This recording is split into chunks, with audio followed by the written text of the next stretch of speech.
Assalamualaikum warahmatullahi wabarakatuh.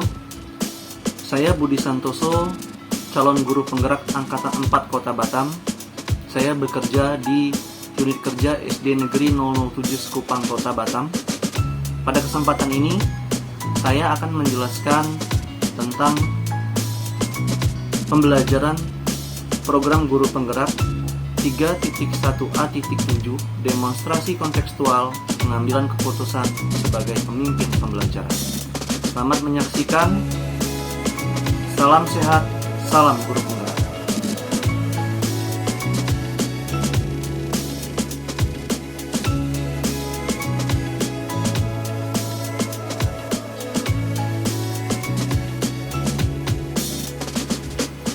Rencana saya ke depan dalam menjalani pengambilan keputusan yang mengandung unsur dilema etika ialah yang pertama, saya harus melatih keterampilan diri dalam memahami setiap masalah yang saya hadapi. Apakah itu sebuah dilema etika atau bujukan moral? Yang kedua, saya akan menerapkan 9 langkah pengambilan keputusan sesuai dengan modul 3.1 yang telah saya pelajari di program calon guru penggerak.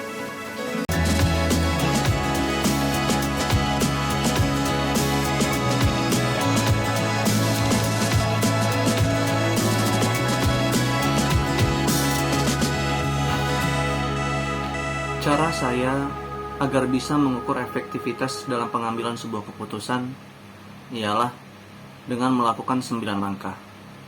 Yang pertama, saya mengenali bahwa ada nilai-nilai yang saling bertentangan dalam situasi ini. Yang kedua, menentukan siapa saja yang terlibat dalam situasi ini. Dan yang ketiga, kumpulkan fakta-fakta yang relevan dengan situasi ini. Yang keempat, saya akan melakukan pengujian benar atau salah, yang di dalamnya terdapat uji legal, uji regulasi, uji institusi, uji halaman depan, koran, dan uji panutan. Dan yang kelima, pengujian paradigma benar lawan benar, dengan cara mengidentifikasi dengan tujuan lebih mempertajam pada fokus kenyataan bahwa situasi ini benar-benar mempertentangkan antara dua nilai inti kebajikan yang sama penting. Dan yang keenam, melakukan prinsip resolusi. Ada 3 prinsip dalam penyelesaian dilema etika yang saya pelajari. Yang pertama, berpikir berbasis hasil akhir atau ends-based thinking. Dan yang kedua, berpikir berbasis peraturan atau rule-based thinking. Dan yang ketiga, berpikir berbasis rasa peduli atau care-based thinking. Dan yang ketujuh, investigasi opsi trilema untuk memunculkan penyelesaian kreatif yang tidak pernah terpikir oleh saya sebelumnya. Dan yang kedelapan, saya harus mengambil sebuah keputusan secara moral. Dan yang terakhir, saya akan melihat kembali keputusan tersebut yang saya ambil dan akan saya refleksikan.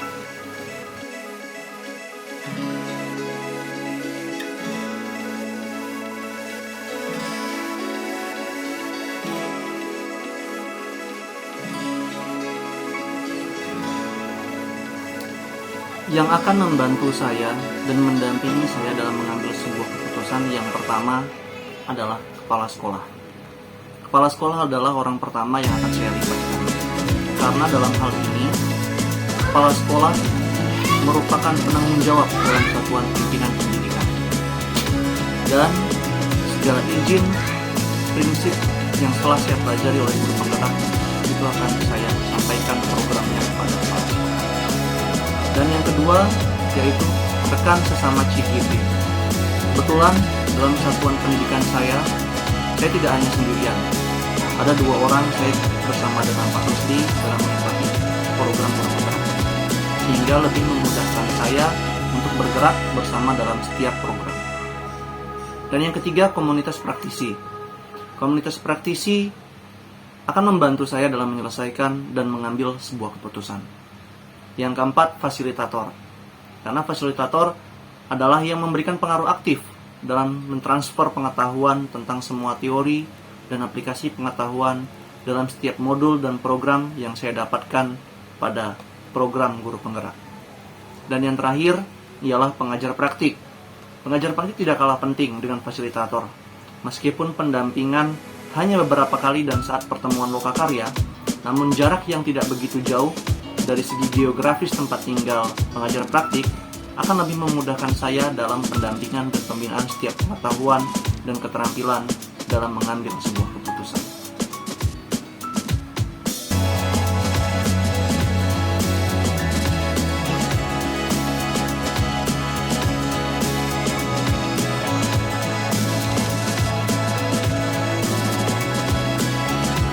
Cara saya dalam menerapkan pengambilan keputusan di lingkungan sekolah saya, khususnya pada murid-murid saya dan kolega saya.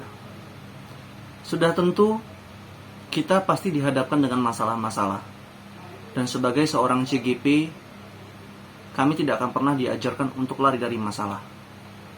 Namun, saya telah dibekali keterampilan dalam menyelesaikan sebuah permasalahan. Untuk mampu menyelesaikan masalah tersebut, saya harus memiliki kepiawaian dalam menentukan jenis masalah yang sedang saya hadapi. Apakah itu sebuah dilema etika ataupun bujukan moral.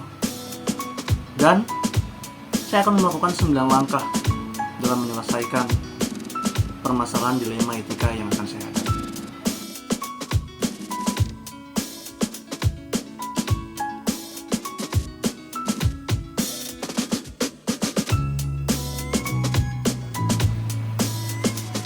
Kapan saya akan menerapkannya? Sejak awal modul ini disampaikan dan mengikuti pengantarnya, saya sudah sangat tertarik dengan materi pengambilan sebuah keputusan. Sejak saat itu, saya terus mendalaminya dan langsung mempraktikkan dalam setiap masalah-masalah yang saya hadapi, baik di lingkungan sekolah maupun dalam kehidupan sehari-hari. Demikian pendapat saya tentang modul 3.1a.7 demonstrasi konseptual pengambilan keputusan sebagai pemimpin pembelajaran. Terima kasih, salam sehat, dan salam semangat calon guru penggerak.